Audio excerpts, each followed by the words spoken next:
guys, welcome back to Shop Dog Fabrication. So today we're going to be moving my line lock switch around. So 2 years ago I had it kind of in the back of the shifter assembly down at the base here, and I'll go over this a little bit more in detail close up. But I have 3 rocker switches back there, and originally I had one there, and it worked great. I really liked it actually in that position. The problem is doing the drag and drive events that I like to do. I have a cup holder set up that goes there, and if I have any luggage or anything lying around, I was always afraid that, and it came close a couple of times to hitting that rocker switch. And then, we could be driving 60, 70 miles an hour down the highway and all of a sudden hit that switch by accident and the front brakes lock up, right? So not a good situation. So didn't think that through very well when I did this 2 years ago. Then last year I moved it to the shifter handle, which I'll show you a picture of that. And it was just too cumbersome to try and operate it and function it and everything. And so now I'm moving it to a different position onto the console, so that way, I can lock it with a rocker, leave it, start my burnout second, push the shifter up into 3, and then basically simply reach down and hit the rocker switch and shut it off. And that's what I'm going to do. So I'll show you the little bracket I'm making, how simple it is to wire it up, or at least how I'm going to wire it up, and run the wiring under the carpet and all that kind of stuff. So hang tight, guys. Let me kind of jump into this, and I'll show you the shifter assembly next, and then a bunch of stills on how I'm making the little bracket and all that. So it's pretty easy really to do. So I'm not going to show you the plumbing of it. Well, I could show you the plumbing of how I plumbed it, but this is more the wiring and switch location. So here's how I have my master assembly. So you can see I've got, the plastic reservoir style. This is a manual front and rear brake setup, so disc and drum. You can see right there is my line lock assembly. So front brake hose right here, that's the front brake line, plumbs in, and then, that line you can barely see coming out goes to the front brake lines, and then this brake line is for the rear brakes. So basically, there's 2 wires that come out of here. Okay.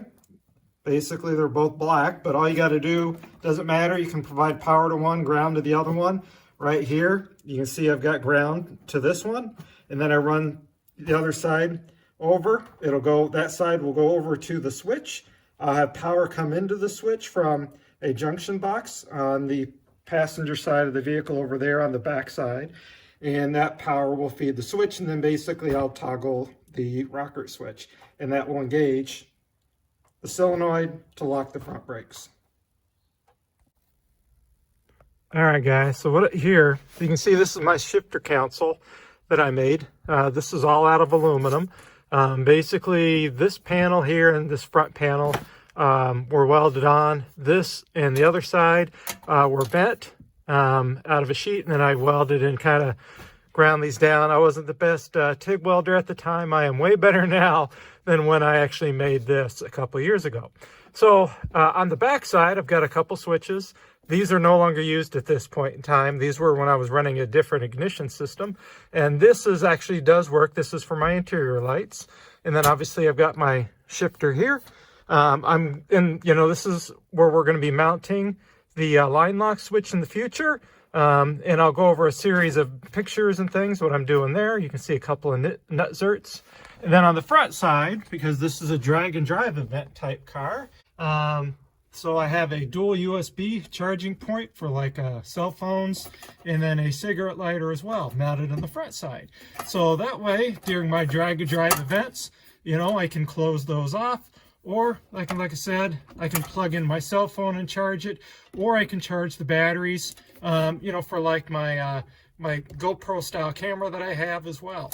So that's what these purposes are for. So this is a multi-purpose shifter, stack.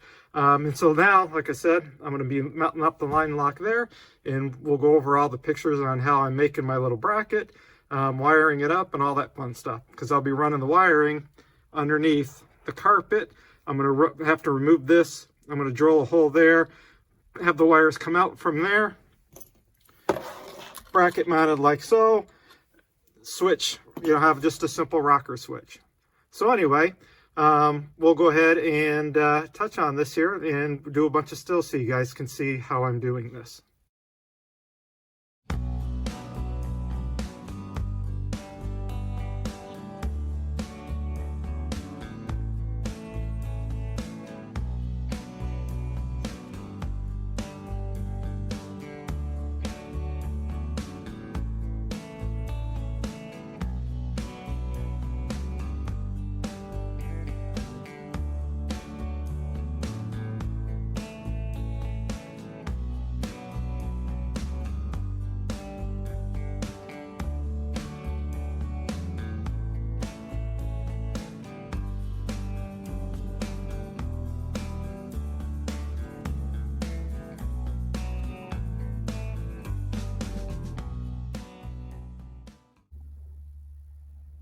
All right, guys, so right now I've just got a couple wires temporarily rigged up. This one is coming from the solenoid, and then this wire comes to the switch. This white wire here is coming from the power source, and again, this other yellow wire with the different color tracer also comes to the switch. So I've got the battery turned on at this point, and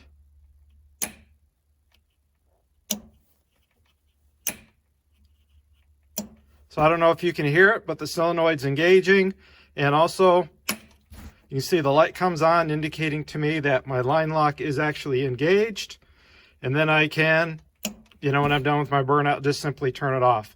So it's kind of out of the way in a good location to where I can easily reach it, when I have the seat in place.